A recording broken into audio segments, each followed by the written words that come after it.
C'est une réserve naturelle régionale, hein, c'est la région Centre-Val de Loire qui a classé la réserve en octobre 2014. Donc le principe de cette réserve, c'est tout simplement un espace classé, protégé et réglementé. Mais la volonté de la région et des gestionnaires que sont le conservatoire et le parc, c'est effectivement d'avoir une réserve sur laquelle il y a des objectifs en termes de préservation de milieu, de faune et de flore, mais aussi des objectifs en termes d'enjeux d'usage. Et notamment, dès le départ, dans le projet, il y avait le fait d'afficher très clairement, de tenir les usages agricoles et piscicoles.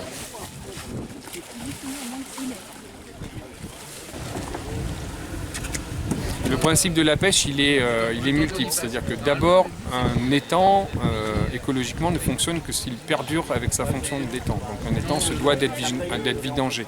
Donc autant le vidanger avec une nécessité entre guillemets économique. Donc nous, l'idée c'est de maintenir une pisciculture, alors relativement douce par rapport à d'autres pratiques en Brenne, c'est-à-dire qu'on ne nourrit pas le poisson, on ne fertilise pas les fonds d'étang, et on est sur un système brochet-gardon-tanche. On évite la carpe, même si elles sont au rendez-vous ce matin, mais ça c'était celle de l'ancien propriétaire. Par contre, on sait qu'on est sur des piscicultures qui intéressent les négociants, puisqu'avec nous, ils vont trouver effectivement des poissons tout autant de qualité qu'ailleurs, notamment des brochets et des gardons. Et du coup, on a une pratique piscicole, on est sur des étangs, et l'écologie naturelle de l'étang, c'est une écologie qui passe par la vidange et le remplissage. Donc on est tout simplement dans un usage traditionnel de la Brenne, même si on est sur un espace protégé.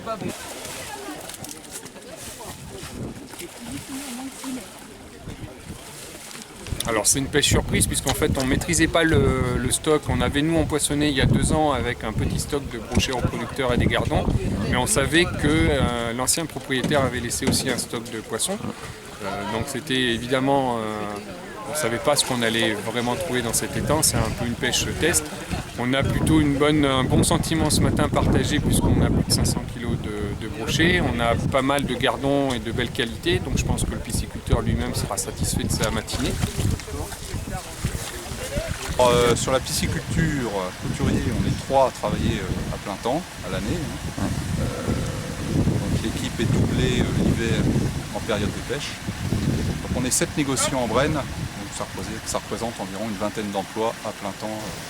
Et sur le plan de la biodiversité, c'est-à-dire qu'on est sur un site qui est extraordinaire et qui est exceptionnel à l'échelle de la région centre et même à l'échelle français et européen. Donc on a un site exceptionnel qu'il faut arriver à classer, et puis on est dans un territoire où le tourisme de nature représente un vrai potentiel, et avec cette réserve naturelle, l'idée c'est justement d'avoir un site qui soit bien géré, avec une biodiversité très riche, et qui soit ouvert au public avec une ouverture respectueuse du site.